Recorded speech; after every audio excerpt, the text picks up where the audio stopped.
Hello students, now we'll do question number 9. The question is briefly describe various techniques of analyzing multivariate data. Multivariate analysis का होता है जब आप more than two variables को simultaneously पढ़ रहे होते हैं. साइमल्टेनियसली मतलब एट द सेम टाइम. हम एट द सेम टाइम है ना we are studying more than two variables. Okay, ऐसे प्रीवियस केस में हमने y और x पढ़ा है, यहाँ पे हम y x z और y x1 x2 x3 ऐसे डेटा पढ़ेंगे. सबसे पहला हमारे पे एनालिसिस होता है multiple regression analysis. Earlier our regression analysis was of this form: a plus bx, because we had only two variables, but because in this question we have multiple independent variables, so we can write it like this: y is equal to b naught b1 x1 b2 x2 and so on, where x1 is what? The first independent variable, x2 is the second and so on. ठीक है, आगे चलते हैं factor analysis. It reduces a large number of variables to a smaller set of underlying latent factors that explain the pattern of correlation.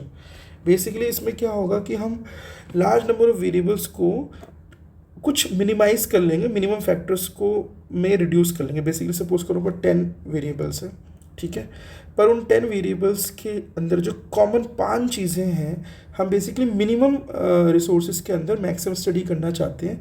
In such cases we will talk about the minimum factors that can explain all those variables. ठीक है, तो हम factor analysis में क्या करते हैं, large number variables को to a smaller number of factors में कन्वर्ट कर लेते हैं. फिर आता है हमारे पास प्रिंसिपल कंपोनेंट एनालिसिस. नाम से ही समझ आ रहा है, इसमें क्या होता है, it transforms correlated variables into uncorrelated principal components. हम पढ़िए प्रिंसिपल कंपोनेंट एनालिसिस. ठीक है, सो ये कोरिलेटेड वेरिएबल्स को अनकोरिलेटेड प्रिंसिपल कंपोनेंट्स में डिवाइड कर देता है that account for maximum variance. ठीक है, and that those components are responsible for maximum variance. It is widely use for dimensionality reduction. फिर आता है क्लस्टर एनालिसिस. ये तो देख के इसके नाम से ही मीनिंग समझ आ रहा है हमें.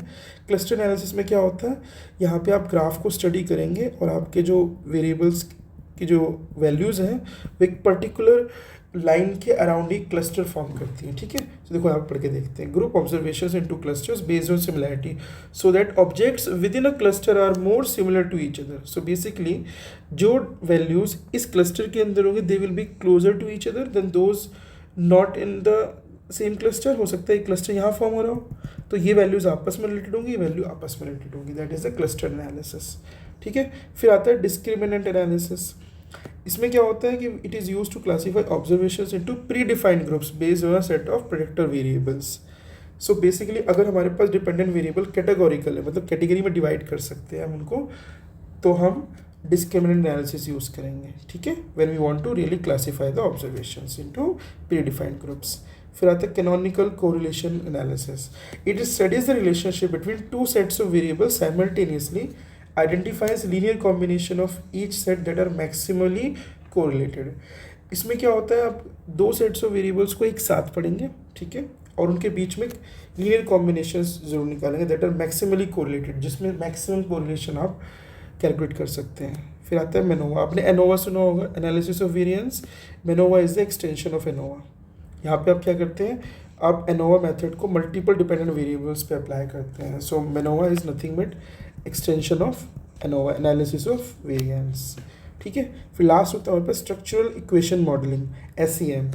It combines factor analysis and multiple regression to test complex causal models involving a latent variables. ठीक है, इसमें क्या होता है कि आप ये फैक्टर एनालिसिस यूज़ करेंगे, मल्टीपल रिग्रेशन टेस्ट यूज़ करेंगे, ठीक है, और कॉम्प्लेक्स मॉडल्स को आप टेस्ट करेंगे. ठीक है, लेटेंट मतलब होता है हिडन वेरिएबल्स. ठीक है, सो अगर hidden variables are involve and you really want to study complex models, you need SEM.